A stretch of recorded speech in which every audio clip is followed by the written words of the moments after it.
Coba Jumiati Atif, perkenalkan dulu diri Anda ini. Anda seorang muslimah ya? Seorang muslim, Bang. Oke. Anda ngerti apa yang sedang dibahas di sini? Mengerti. Bismillah, saya mencoba menjawab ya, Bang ya, menurut Silakan. agama saya ya. Tapi tenang, jangan Saya grogi. di sini, Sebentar, soalnya Anda Bang seperti Idris. ketakutan gitu. Coba. Iya, maksudnya Tenang. gini, Bang. Saya ini kan awam. Nanti takutnya salah menjawab gitu ya kan. Begini, Bang. Kalau menurut di agama saya, di surat Al-Maidah itu sudah tertulis jelas bahwa barang siapa yang mencuri maka akan dipotong tangannya. Nah, dari kata-kata ini, tidaklah mencuri jika mencuri dalam keadaan beriman. Kita kembalikan dengan kata-kata seperti ini ya. Mohon maaf sebelumnya. Tidaklah mencuri tidaklah meminum air comberan seseorang itu jika dia meminum air comberan dalam keadaan waras. Nah, di sini saya menyimpulkan tidak seseorang itu jika dia dalam keadaan beriman, dia tidak akan mencuri. Seseorang itu dalam keadaan beriman, dia tidak akan berzina. Nah, ini menurut karena diperkuat di dalam Al-Qur'an di dalam surat Al-Maidah ayat 38. Baik. Barang siapa yang mencuri, dia akan dipotong tangannya. Kami berpegang kepada Al-Qur'an dan hadis. Hadis itu memegang dari Al-Qur'an. Maka kalau menurut agama kami, tidak ada keraguan di dalam Al-Quran. Seperti itu, Bang Edis. Baik, saya tampilkan. Memang ya, saudara-saudara ya. Agak gemetar menjawabnya nih. Iya, agak gemetaran. Karena yang dilawan Bang Edis. Baik. Kita tampilkan ya hadisnya ya. Baik. Sahih Bukhari 6312. Telah menceritakan kepada kami Syu'bah dan seterusnya ya, dan seterusnya dari Nabi nih. Nabi ngomong begini, perhatikan. Nabi Shallallahu Alaihi Wasallam bersabda, tidaklah berzina orang yang berzina ketika ia berzina. Berarti ini ada perzinahan nggak? Ketika dia berzina di dalam keadaan beriman, berarti dia tidak beriman. Oke, saya teruskan. Memang mereka ahli dalam memelintir kata-kata. Baik. Tidak, karena diperkuat di dalam Al-Quran kami, barang siapa yang mencuri, maka tangannya akan dipotong. Iya,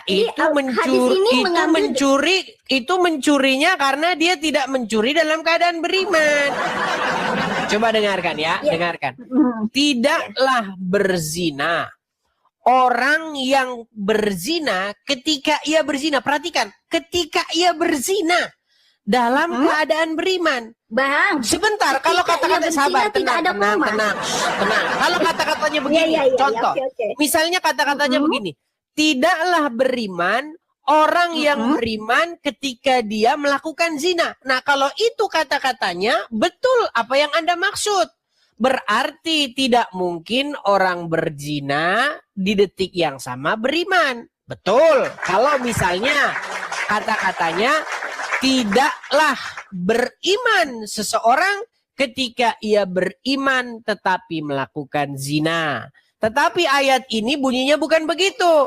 Ayat ini bunyinya tidaklah berzina orang yang berzina ketika dia berzina dalam keadaan beriman. Dan tidaklah mencuri. Sebentar, saya selesaikan. Dan tidaklah mencuri orang yang mencuri ketika ia mencuri dalam keadaan beriman. Tidaklah ia meminum khamr ketika ia meminumnya dan ia dalam keadaan beriman dan taubat terhampar setelah itu. Jadi ini berbicara apa? Berbicara begini, orang-orang yang habis mencuri bertaubat dia. Nggak boleh dikatakan dia mencuri. Kan habis itu bertaubat. Ini loh, ada kata kuncinya ini. Dan taubat terhampar setelah itu. Bentar ya, tanggapannya. Oke. Bisa diapain layarnya, Bang? Karena HP saya, laptopnya lagi apa? Saya balik dulu ya, silakan. Silakan. apa nama hadis tadi bisa diapakan Bang di layar sebentar? Oh, mau ditampilkan lagi hadisnya. Baik. Mm-mm. Baik, sebentar. Siapa ini? Siapa ini saudara-saudara? Oh, jadi banyak gambar-gambar. Oke, ya silakan. Silakan. Oke. Tidaklah berzina orang yang berzina ketika gini ya. Tidaklah berzina orang yang berzina ketika ia berzina dalam keadaan beriman. Bukan ketika ia berzina, koma. Tidak ya, Bang?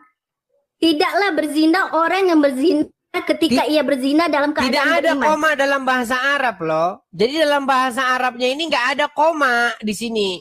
Iya, yang kita artikan di sini kan bahasa Indonesianya. Iya. Ya kan? Ya, jadi kan tadi saya mengumpamakannya, tidaklah minum air kotoran seseorang manusia itu. Jangan lari ke tempat lain. Hadisnya jangan dipelintir. Kita tidak ngomong. Oke. Bu, maksudnya begini. Jumiati Atip, begini, biar diskusi kita itu tidak melebar kemana-mana, jangan membuat perumpamaan lain. Ini saja. Oke, Bang. Ini jelas, tidaklah berzina ketika orang yang melakukan perzinahan, ketika dia berzina dalam keadaan beriman. Contoh nih, mohon maaf. Atif punya suami. Sebentar, tenang. Atif punya suami. Lalu Atif pergi dengan RK ke OME 112 misalnya. Mohon maaf. Ketika Atif melakukan hubungan badan dengan RK, yang penting kan melakukannya dalam keadaan beriman. Sambil mengucap Bismillahirrahmanirrahim. Ketika sambil berucap. Tidak itu, Bang. Loh, tidak itu kan sambil keadaan beriman. Ketika saya apalagi mengucapkan aku bersaksi tidak ada Tuhan selain Allah, masuk surga itu. Sekarang gini ya, Bang. Di dalam hadis ini mungkin kita di dalam pandangan kita mungkin ada keraguan ya. Tetapi di dalam Al-Qur'an sudah dijelaskan. Surat Al-Maidah ayat 38. Di dalam Al-Qur'an kami, barang siapa yang mencuri maka akan dipotong. Hadis ini berpegang teguh kepada Al-Qur'an.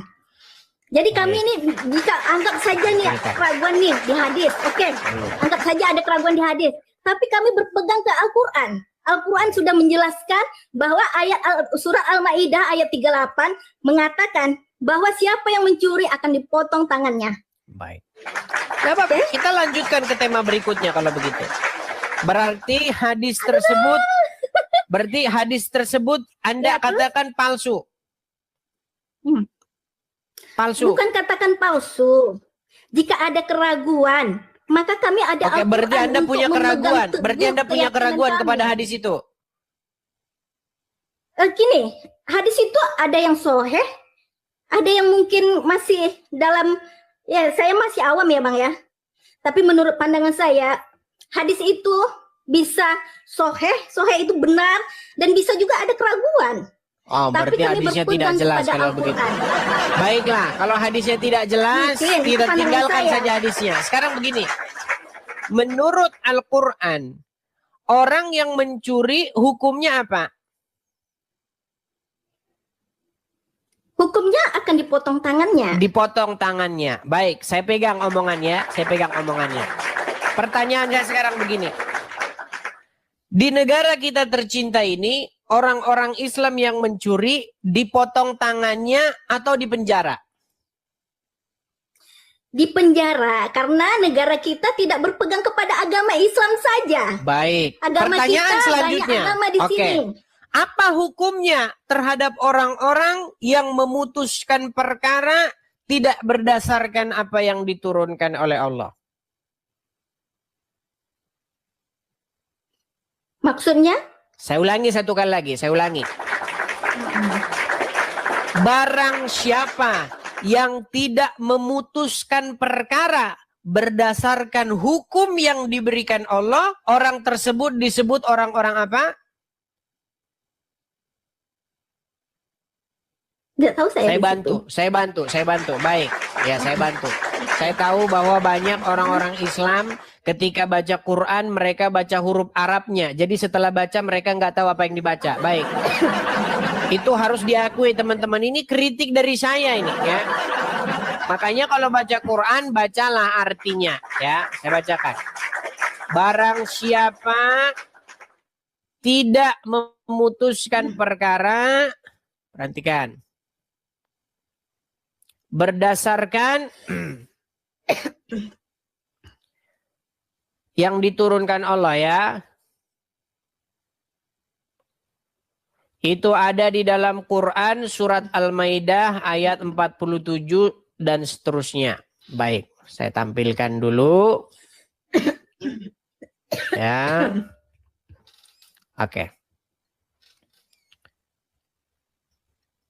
Oke, ya, surat Al-Maidah ayat yang ke-47. Barang siapa yang tidak memutuskan perkara menurut apa yang diturunkan Allah, maka orang-orang itulah orang fasik. Betul? Oke. Menurut hukum yang diturunkan Allah, kalau mencuri diapain? Dipotong tangannya. Tetapi orang muslim sekarang kalau mencuri dipotong tangannya atau dipenjara? Sekali lagi saya bilang Bang Edis, kita tinggal di negara Indonesia, bukan di negara Arab yang menempatkan hukum Allah. Oke, kalau kita di artinya Indonesia menempatkan hukum Al-Quran, lantas gimana agama lain? baik. Agama lainnya kalau mencuri ya dipenjara, orang Islam potong tangannya, gitu. Sekarang kita berhadapan dengan hukum. Oke, sekarang saya tanya. Sama seperti berzina. Baik, Berzina dicambuk. Saya balik kamera saya. Sudah menerapkan itu. Oke, baik. Saya balik kamera saya. Jadi Anda sudah mengakui bahwa orang-orang Islam di negara kita tercinta ini tidak memutuskan perkara berdasarkan ajaran agama Islam, betul? Karena kita di sini kan bermacam-macam agama, Bang. Iya, jangan diulang lagi. Karena di sini berbagai macam agama, ada 6 agama yang diakui dan kepercayaan-kepercayaan. Jadi sehingga hukum Islam itu tenang dulu. Maksud abang saya ngerti. Maksud abang kan agama kami harus tenang dulu, tenang, santai saja. Oke. Karena hukum Islam tidak dipakai, sehingga orang-orang Islam tidak memutuskan perkara berdasarkan hukum Islam, tetapi berdasarkan hukum tapir. Apa itu hukum tapir? Hukum buatan orang-orang kafir. Hukum kita itu diwariskan dari Belanda. Kalau mencuri, maka dikurung, dipenjara. Kalau menurut hukum Allah, kalau mencuri dipotong tangannya. Betul? Nah, umat Islam memilih yang mana? Memilih hukum yang warisan Belanda. Karena alasannya, karena kita agamanya beda-beda. Kan gitu. Nah, berarti barang siapa yang memutuskan perkara berdasarkan yang tidak diturunkan Allah, berarti orang-orang fasik. Betul? Oke. Berarti orang-orang Islam di negeri Indonesia adalah orang-orang fasik. Setuju? Sekarang setuju Anda akhirnya. Setujunya gini. Oke, Abang. Silakan. Saya ngerti maksud Abang. Kami orang Islam di sini jika mencuri kenapa tidak mengikutkan agama kami? Begitu kan? Iya, harusnya dipotong tangannya. Ya, begitu. Ya. Jadi kalau ada orang Islam maling, potong tangan. Itu saya setuju. Kita ada hamba. Harus dilakukan itu supaya berkurang maling-maling uang rakyat. Ya, oke. Ini kan ya Abang ya untuk saya. Oke, Bang. Sekarang gini, kalau kami terapkan hukum Islam di Indonesia, ya, kami terapkan hukum Islam di Indonesia, kita di negara ini ada undang-undang. Jika diterapkan itu, undang-undang, kita memukul anak kecil saja kita seperti guru ya, guru memukul anak kecil. Ada undang-undangnya. Padahal di agama kami, anak umur berapa tidak mau dipukul. Tidak mau lagi umur sekian sekian. Makanya khusus orang Islam boleh dipukul. Di agama kita yang itu, Bang. Nanti kena HAM kita, Bang.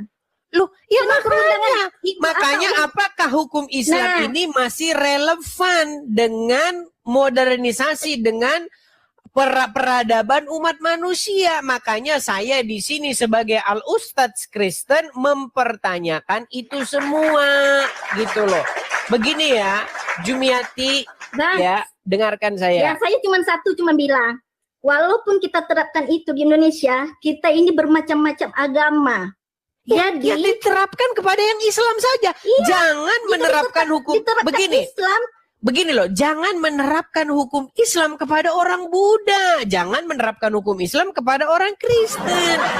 Terapkanlah hukum Islam bagi orang-orang Islam. Contoh provinsi, sebentar. Bang Edis contoh bisa provinsi. Kalau seandainya nih di Indonesia. Contoh provinsi, sebentar. Contoh provinsi yang sedang menegakkan syariat Islam itu adalah daerah istimewa Aceh. Itu contoh. Jadi kalian harus mencontoh itu. Mendirikan hukum syariat bagi pemeluknya. Saya dukung itu. Supaya apa? Supaya kalau ada orang korupsi, maling, tangannya dipotong.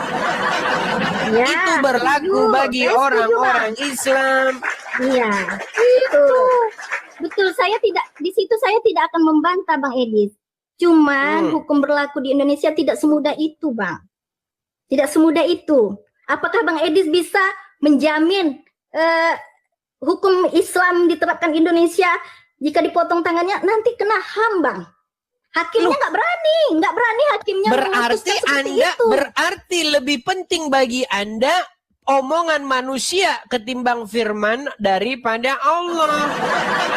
Berarti Anda lebih mementingkan manusia ketimbang Allah. Tidak seperti itu. Bang. Tidak semudah itu, Bang. Oke, mana yang harus dipilih oleh seorang mukmin? Dunia atau Allah? Mana yang harus dipilih? Karena saya tidak mencuri, saya Allah. Saya tidak mencuri, tapi Allah memberikan hukum. Allah memberikan hukum tidak? Sebentar. Allah memberikan aturan tidak kepada umat Muslim? Iya. Apa aturannya bagi seorang yang mencuri? Dipotong tangannya. Oke, tapi apa yang dipilih umat Islam? Umat yang mana? Maksudnya contoh kejadian yang umat mana? Islam sekarang yang ada di Indonesia. Sekarang saya tanya, seluruh dengarkan ya, coba sebentar, Jumiati, seluruh umat Islam yang ada di Indonesia dari Aceh sampai Papua telah memilih hukum dunia. Apa itu? Kalau maling dipenjara, bukan dipotong tangan. Betul? Iya, saya setuju dengan Mas Edis. Mudah-mudahan negara Indonesia menerapkan itu, Bang, biar tidak ada pencuri lagi. Ya, saya setuju di situ. Oke, berarti sekarang umat Muslim telah memilih hukum yang bukan hukum Allah. Maka barang siapa yang memutuskan perkara tidak berdasarkan apa yang diturunkan Allah, mereka itu adalah orang-orang fasik. Setuju?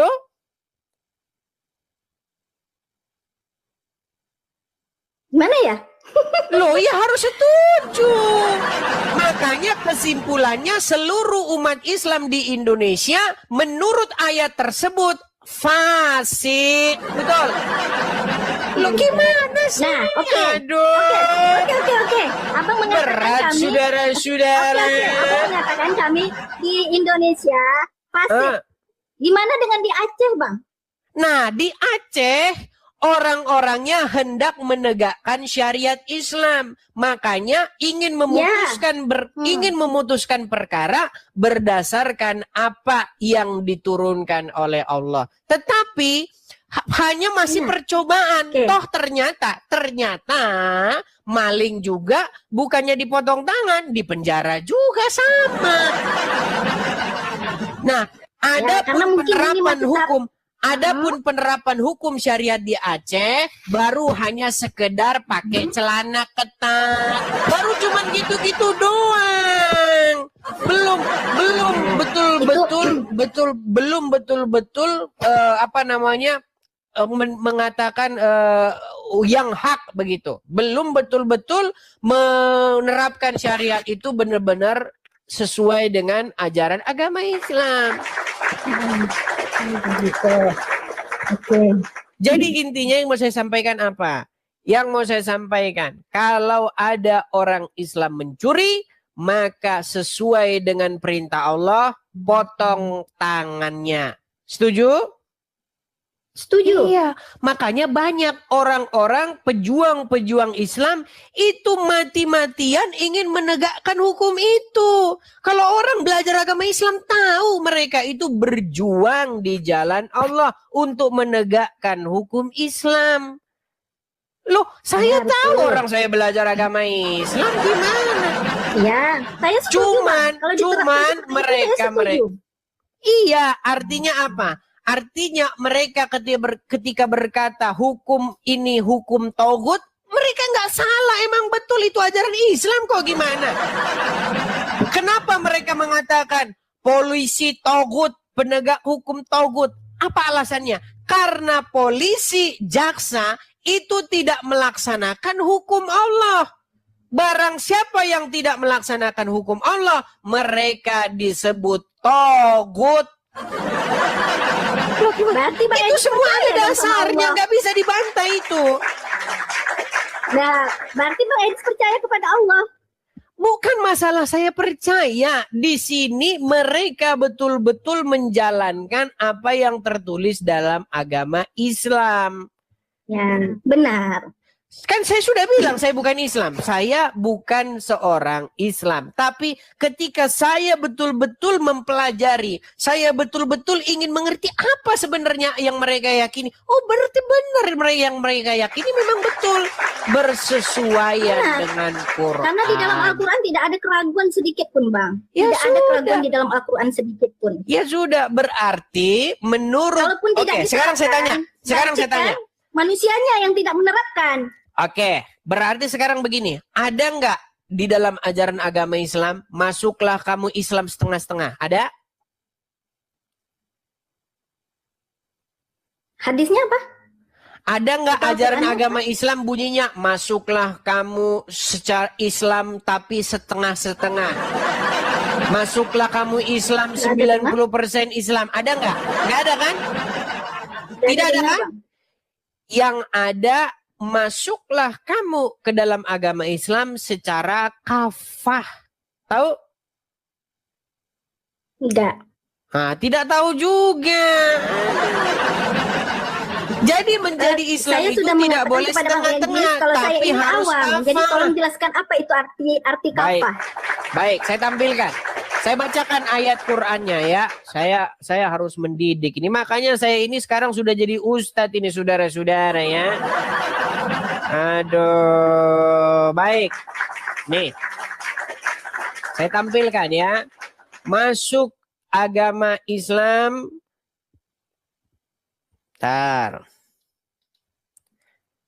Itu ada di dalam surat Al-Baqarah ayat 208 ya.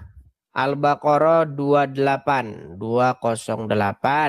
Saya tampilkan ayatnya. Baik. Ini nih banyak orang tidak tahu ya. Oke. Lihat nih Al-Baqarah ayat ke-8.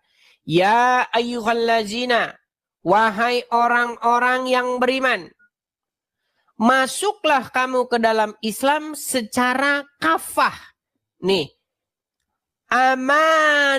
Amanu. Aduh, ini susah kalau bahasa Arab begini, memang mereka ahlinya nih ya. Fisil mikafah. Masuklah kamu ke dalam agama Islam secara kafah, secara 100%. Nggak boleh Islam tapi setengah-setengah. Islam tapi nanggung-nanggung, nggak boleh. Harus betul-betul Islam yang kafah. Begitu. Masa Islam maling tapi tidak dipotong tangan? Itu namanya Islam-Islaman. Begitu. Jadi disuruh masuk Islam secara penuh, secara total, totalitas. Dan janganlah kamu turut langkah-langkah syaitan. Sesungguhnya syaitan itu musuh yang nyata bagimu. Begitu loh. Sebenarnya ya dalam agama Islam itu nggak ada Islamnya itu Islam ya separuh-separuh. Kalau maling berarti nggak usah negakkan syariat Islam karena nanti dipotong tangannya nggak enak. Jadilah Islam yang penuh begitu. Ya kan? Jadi kalau misal Febri Adriansyah misalnya dia terbukti mencuri uang rakyat, menurut ajaran agama Islam harusnya dipotong tangannya. Gitu. Ya benar. Tapi kenapa tidak mau dipotong tangannya? Alasannya kita kan bukan negara Islam. Giliran yang susah-susah kita bukan negara Islam. Tapi kalau giliran poligami, itu kan mengikuti ajaran agama Islam. Memang betul kata Roma Irama. Kalau kita bahasnya sampai kemana-mana soal poligami, itu lain lagi pembahasannya, Bang. Ada aturannya, Bang. Tadi saya naik ke sini karena saya juga coba membaca, mempelajari tentang hadis ini tadi. Tapi kalau Abang udah membahas yang lain, saya terus terang saya bilang saya masih awam.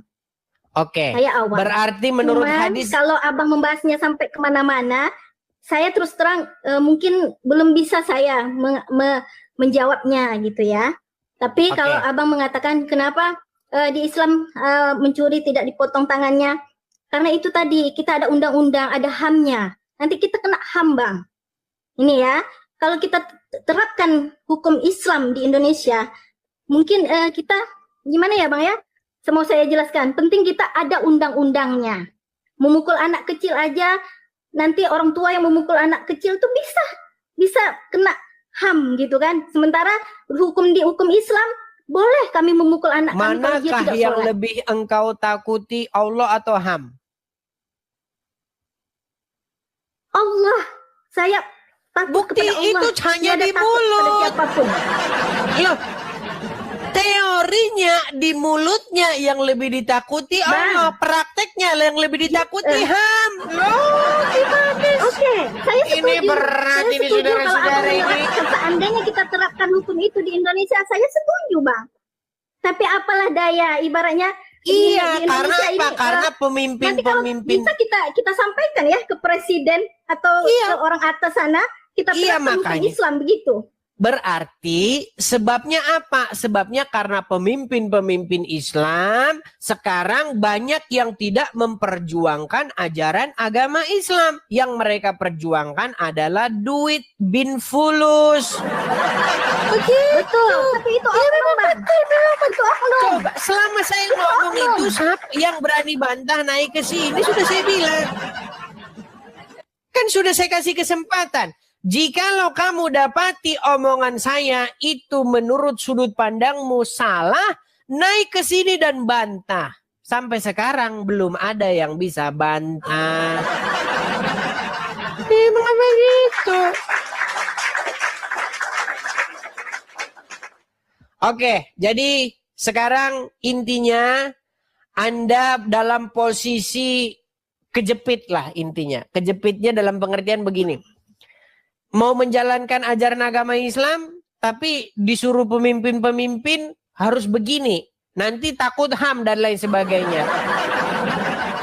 Ya sudah, intinya kita di sini mengambil satu kesimpulan bahwa sebenarnya yang saya omong itu betul, tetapi lagi terhalang oleh namanya sistem. Betul? Betul? Nah, tapi ini yang bahaya juga ini, bahaya.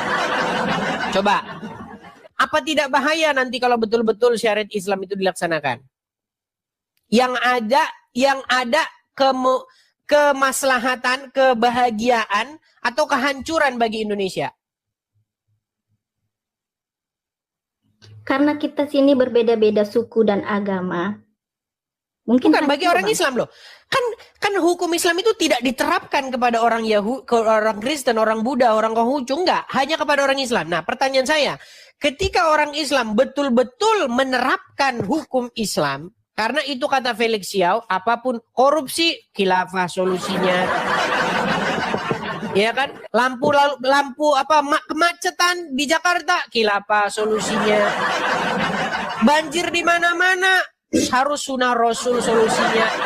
Kan itu yang kemarin diomongin oleh Anies Baswedan. Sebentar. Iya, Bang. Anies, saya masih ingat. Anies Baswedan ketika ngomong masalah banjir di Jakarta, air itu bukan dimasukkan gorong-gorong kirim ke laut. Air itu harus dimasukkan ke dalam tanah. Ini akibat daripada tidak mengikuti sunnah Rasul. Nah, menurut ajaran agama Islam, segala sesuatu itu problemnya itu harus dipecahkan menurut ajaran Rasul. Sekarang saya tanya, kalau seluruh umat Islam mengikuti ajaran Rasul, yang ada hancur atau bahagia? Kenapa, Bang? Kenapa? Kalau seluruh umat Islam mengikuti ajaran daripada Rasul, yang ada itu hancur atau bahagia? Bahagia. Kalau mengikutkan Al-Quran dan hadis, umat Islam akan bahagia. Kita tes. Baik. Menurut ajaran Rasul, seorang Muslim boleh mukul istrinya nggak? Saya tidak sampai di situ, Bang. Mohon maaf. Ini mulai. Katanya ingin menerapkan. Saya bicara apa adanya. Saya bilang, menurut ajaran Islam, mungkin belum sampai di situ pengajar apa saya gitu ya. Menurut ajaran Islam, boleh mukul istri. Boleh, gimana? Hadisnya boleh. Bisa dilihatkan hadisnya? Bukan hadis, ayat Quran. Astaga. Iya, bisa dilihatkan, Bang. Lo boleh. Baik, saya tampilkan ayatnya. Karena gini ya, menurut saya Bang Edis seperti menyalakan Al-Quran dan hadis. Sementara di Islam ini, karena tidak diterapkannya agama Islam, hukum Islam, itu kan karena kita di Indonesia, Bang. Maksudnya tuh, gimana ya saya mau bilang, kita di Indonesia tidak bisa menerapkan itu. Kalaupun itu oknum umpamanya mencuri, kalau memang suatu daerah itu menerapkan itu, ya kami setuju saja. Oke, apakah menurut ajaran agama Islam boleh mukul istri? Jangan disalahkan Al-Quran dan hadisnya gitu, Bang. Oke, baik, kita buka An-Nisa 34 manusianya. ya. An-Nisa 34. Baik.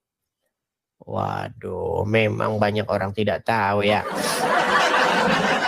Baik, saya tampilkan ayatnya ya. Bolehkah di dalam agama Islam memukul istri? Boleh, kok nggak boleh? Mungkin dalam keadaan seperti apa? Baik. Coba dijelaskan. Surat dan An-Nisa jangan ayat 34. membaca ayat itu setengah-setengah gitu, Bang. Baik, surat An-Nisa Karena ayat. di dalam Al-Quran itu pasti ada penjelasannya. Kenapa boleh gitu ya? Baik. Saya tampilkan ya surat An-Nisa ayat 34. Saya bacakan. Kaum laki-laki adalah pemimpin bagi kaum wanita. Dan karena Allah telah melebihkan sebagian mereka, maksudnya laki-laki, atas sebagian yang lain, maksudnya wanita. Dan karena mereka, laki-laki telah menafkahi sebagian dari harta mereka. Sebab itu, wanita yang soleh ialah yang taat kepada Allah, lagi memelihara diri ketika suaminya tidak ada. Oleh karena Allah telah memelihara mereka. Perhatikan, ini khusus wanita-wanita tertentu boleh dipukul. Perhatikan. Wanita-wanita yang kamu khawatirkan nujusnya, maka nasihatilah mereka. Pisahkanlah mereka di tempat tidur dan pukullah mereka. Jelas ini ayatnya. Pukullah mereka, betul? Iya. Ya, terus pasti ada penyebabnya, Bang. Iya, berarti ayatnya, boleh tidak pukul istri menurut ajaran agama Islam? Pukullah mereka, tetapi pasti ada ayatnya. Karena apa dipukul? Iya, kalau ya pasti karena salah lah gimana? Kalau salah boleh main pukul istri, betul? Jangan macet. Bang, di situ kami ada mungkin pukullah mereka karena dia kesalahannya apa? Iya, artinya jikalau ada salah, istri boleh dipukul, betul? Sedang anak tidak sholat saja boleh kami pukul. Iya, berarti boleh pukul istri, betul? Iya, makanya itu dalam keadaan dia bersalah seperti apa? Makanya tadi saya bilang, jikalau syariat Islam sungguh-sungguh diterapkan, orang Islam tidak perempuan-perempuan muslimah tidak boleh pergi ke kantor polisi ngadu KDRT. Nggak boleh. Memang boleh dipukul oleh suami. Contoh. Istri misalnya, Mama, itu panggilnya kan. Iya. Ya, Abi. Nah, ini ada seorang yang cantik jelita. Jadi saya mau nambah istri. Wah, istrinya ngamuk, lempar piring segala macam. Suami marah. Saya ini sedang menjalankan sunnah Rasul. Menurut ajaran Islam boleh nggak nambah istri lagi? Boleh asal istri pertama memberi izin. Boleh. Asal istri pertama memberi izin. Mana ada dalilnya boleh kasih izin? Tidak ada. Tidak ada dalilnya istri harus kasih izin. Makasih Bang PG.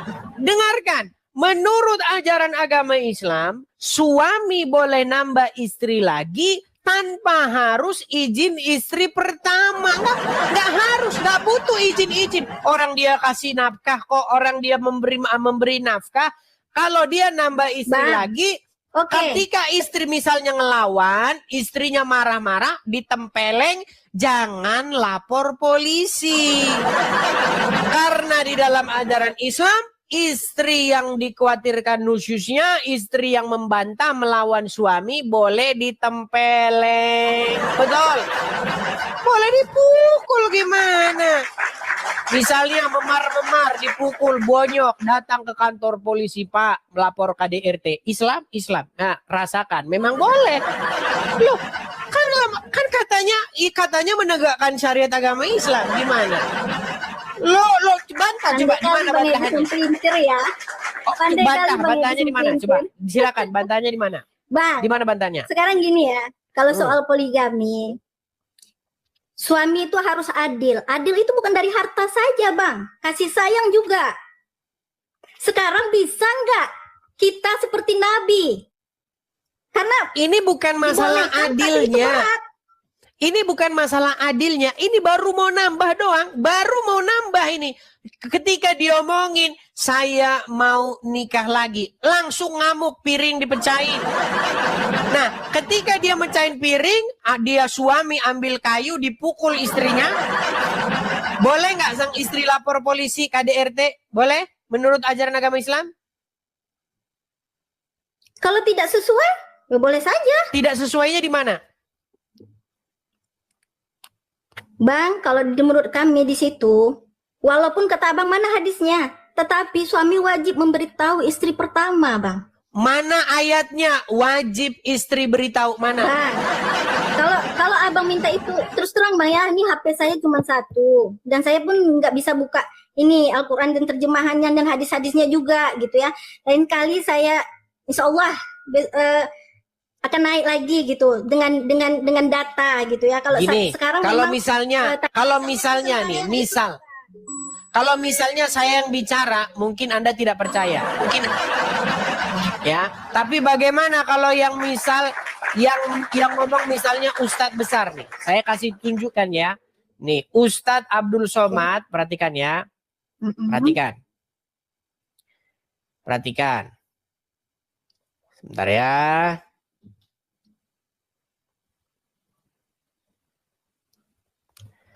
Nanti kalau saya ngomong tidak dipercaya. Perhatikan ya. hukumnya dalam Islam dan bagaimana pandangan Islam. Dua saya jelaskan. Pertama pandangan negara, yang kedua pandangan agama. Menurut pandangan agama Islam, sah nikah kalau cukup rukun dan syarat. Ada mahar, ada ijab, ada qabul, ada wali, ada dua orang saksi. Aku nikahkan engkau dengan anakku dengan mahar seperangkat alat salat dan sebentuk cincin emas tunai. Sah. Tak ada syarat izin istri pertama menurut hukum fikih. Tapi Iya. Tak ada. Contoh, saya kasih contoh. Misalnya Abdul Somad pergi ceramah ke Puncak Bogor. Oke? Di rumah ada istri. Sampai dia di Puncak Bogor, dilihat ada seorang muslimah yang cantik jelita. Jatuh hatilah pada pandangan pertama. Contoh. Pandangan pertama saat aku berjumpa.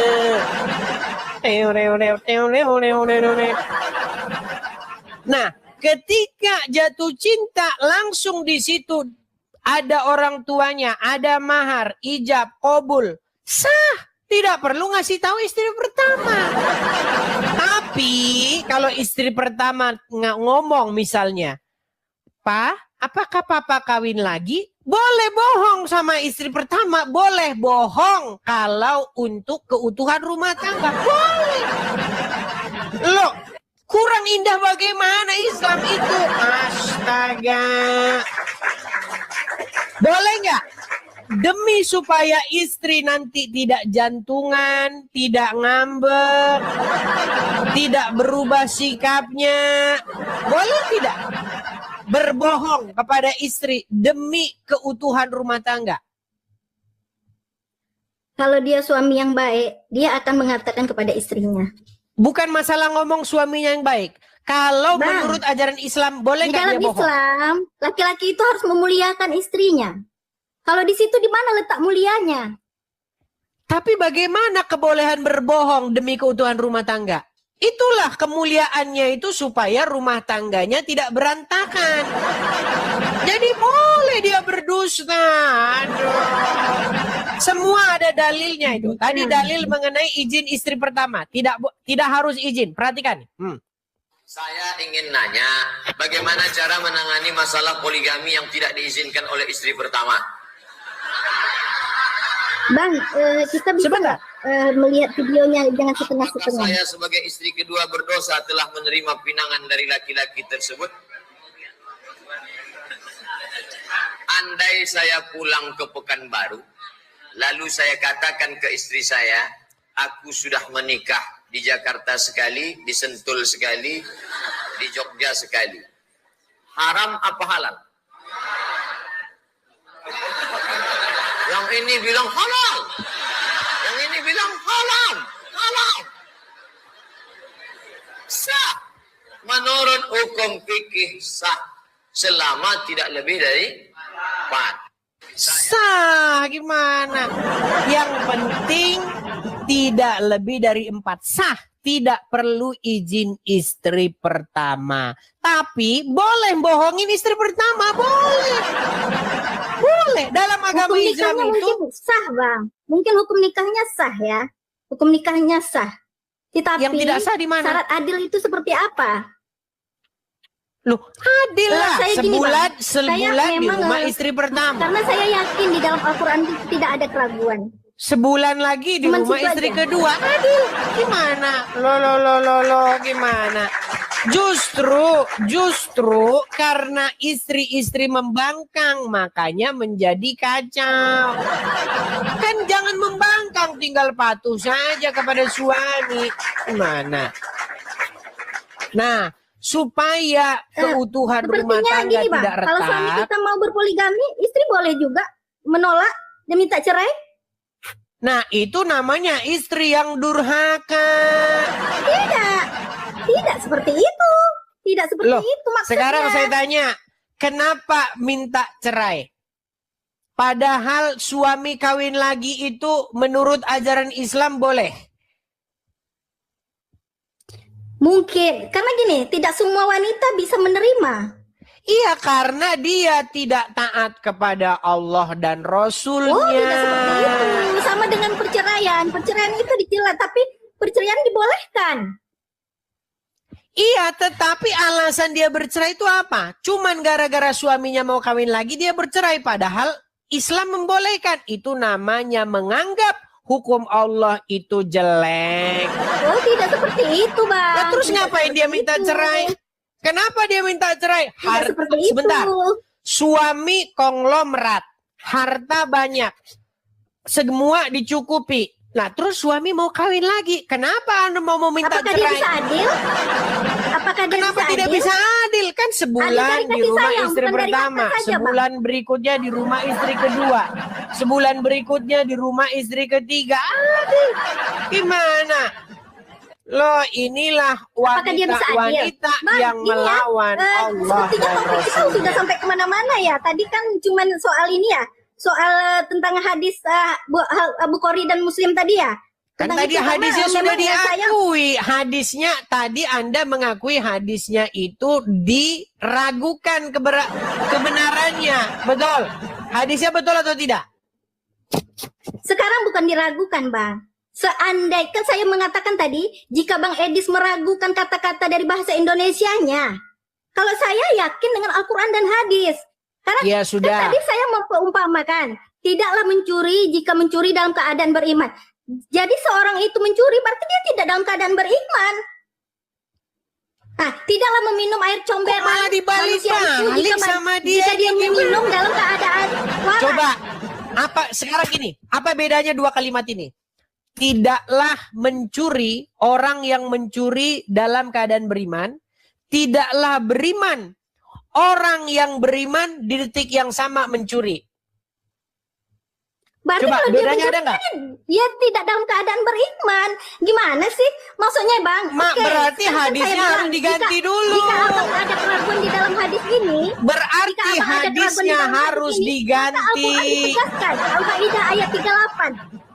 Coba saya akan tampilkan dulu sebentar. Saya akan tuliskan saja ya. Saya akan tuliskan di sebuah tablet sebentar Saya supaya rasa tidak ada yang salah dari hadis ini, Bang. loh justru Jika- Anda memelintir hadis itu. Jika mencuri dalam keadaan beriman. Oke, kalau mencuri dalam Tidak keadaan minum beriman air comberan jika minum air comberan dalam keadaan waras. itu hadis buatanmu, bukan hadisnya Nabi. Perumpamaannya, karena Bang Edis juga seperti itu di Al-Quran dan hadis kami. Pada Jangan memelintir. diumpamakan lagi, hadis sudah begitu jelas. nih. Nah, kan ini saya tunjukkan. mengumpamakannya kata-katanya, Bang.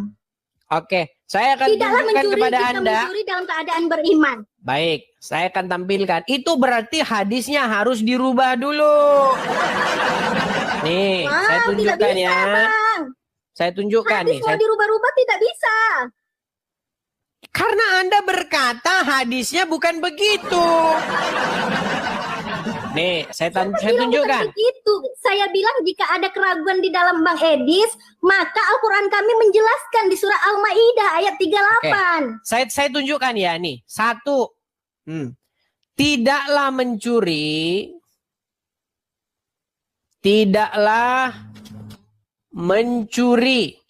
Dari Sebentar. saya tahu dari kata-kata ini Bang Edis dari tadi gini ya, dari kata-kata hadis ini Bang Edis seperti menekankan berarti kalau orang itu berzina dia dalam keadaan beriman.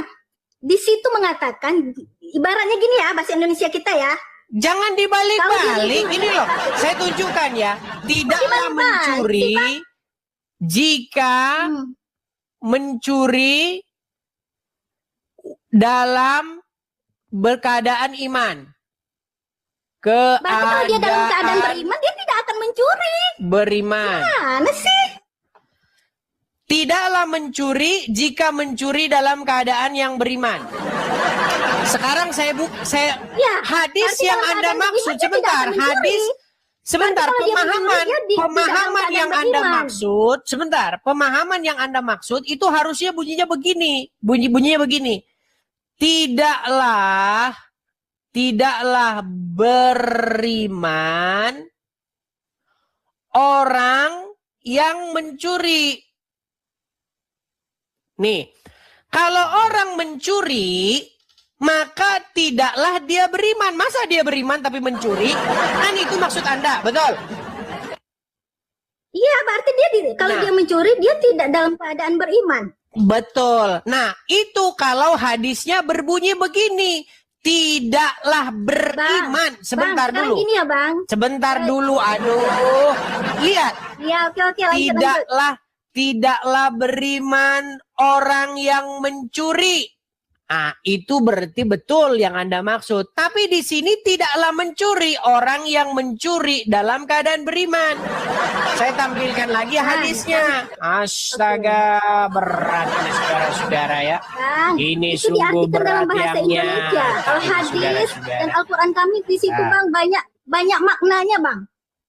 Banyak fi'il madi, fi'il mudoriknya. Cara menangani masalah Ada nahu dan sorofnya. Nahu sorob apa lagi? Aduh, saya terlalu Iya, heran, terlalu oke. banyak drama mereka ini saudara-saudara. Padahal hadisnya sudah begitu jelas loh. Aduh. Kan? Oke, Bang. Oke, Bang, ya. Tidaklah Saya mencuri mengatakan di orang sini, yang mencuri kalau dia mencurinya dalam keadaan beriman. Yang penting dia nggak ada pakainya, Bang. bertaubat. Kalau dia mencurinya dalam keadaan beriman. Nggak Coba ada. nih, saya tunjukkan. Nabi berkata, tidaklah berzina orang yang berzina ketika ia berzina dalam keadaan beriman. Dan tidaklah mencuri orang yang mencuri ketika ia mencuri dalam keadaan beriman. Dan tidaklah ia meminum khamr ketika ia meminumnya dan ia dalam keadaan Dalam beriman. keadaan beriman. Dan taubat Maka dia tidak akan terhampar. meminumnya kalau dia dalam keadaan Oke. beriman. Apa pengertian taubat terhampar setelah itu?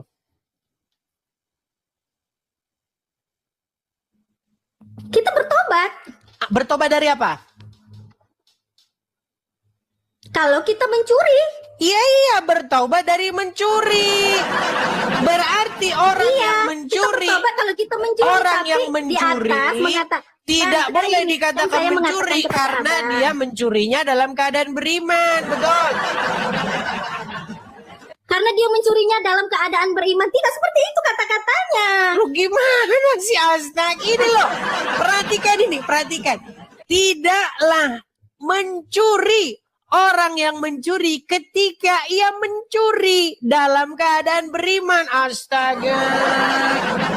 Ini Astaga, susah Bang. benar Sekarang memahami gini ya, ayat Bang. yang sederhana. Kan saya bilang, Gini kalau sajalah. ada keraguan di dalam hadis itu, abang bisa melihat di Al-Quran surat Al-Maidah. Di situ Oke, sudah sekarang gini ditegaskan, saja. berarti di situ pegangan kuatnya. Oke, sekarang gini saja.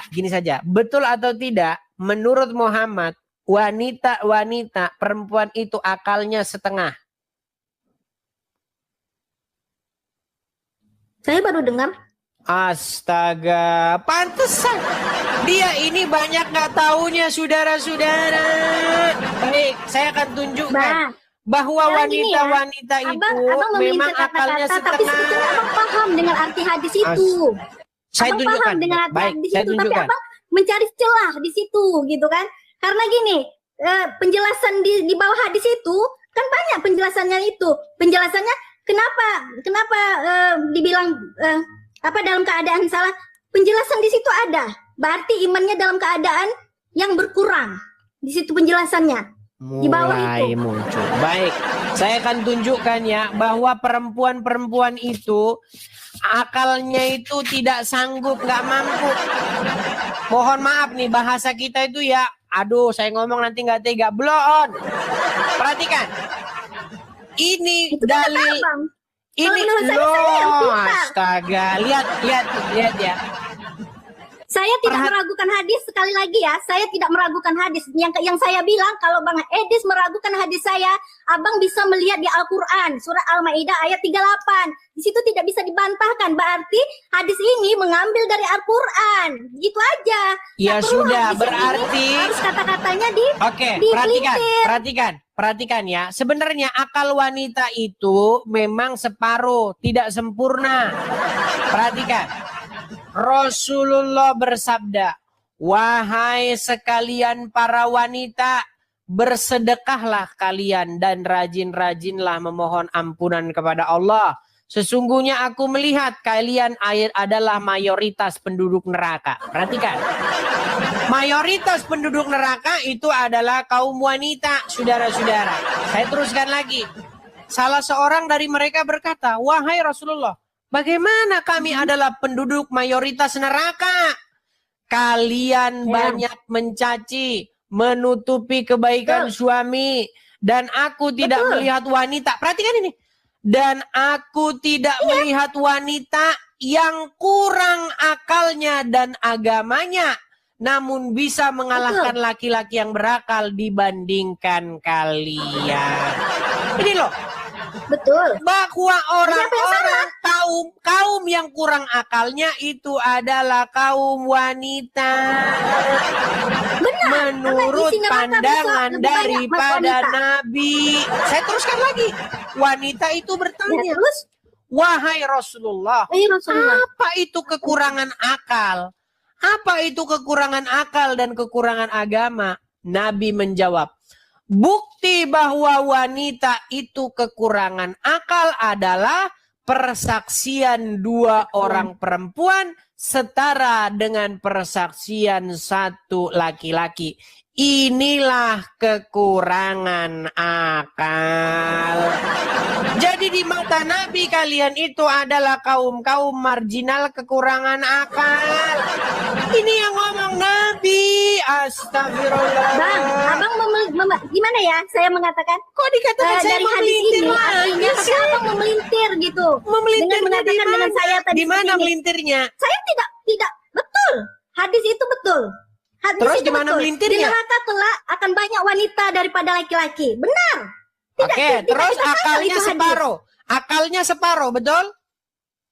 Karena kebanyakan wanita memang betul melawan suaminya. Ya Betul. sudah. Kenapa Anda Lah, masih jadi melawan saya? Bang, kalau semuanya mengikut ajaran, mungkin tidak ada neraka, Bang. Maksud Ya kita sudah, semua. artinya Ya, disitulah Anda kita, mengakui. disitulah kita Artinya, melihat di mana kebenaran, artinya di mana Anda yang salah dan mengakui mana yang bahwa benar. artinya Anda mengakui bahwa perempuan kurang akalnya. Iya, kalau di hadis itu mengatakan kurang akal, abang bisa lihat arti di situ apa, Bang?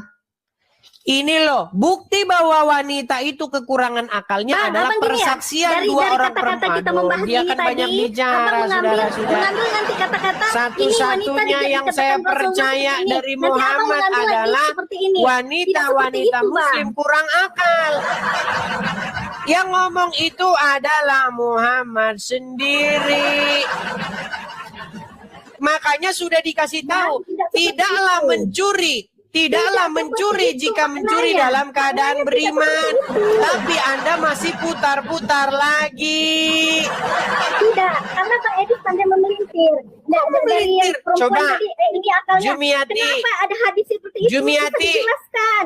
Jumiati, Muhammad sendiri bilang perempuan itu kurang akalnya, kurang agamanya, betul? Iya, karena kebanyakan dari kami wanita mungkin ya melawan suami, betul.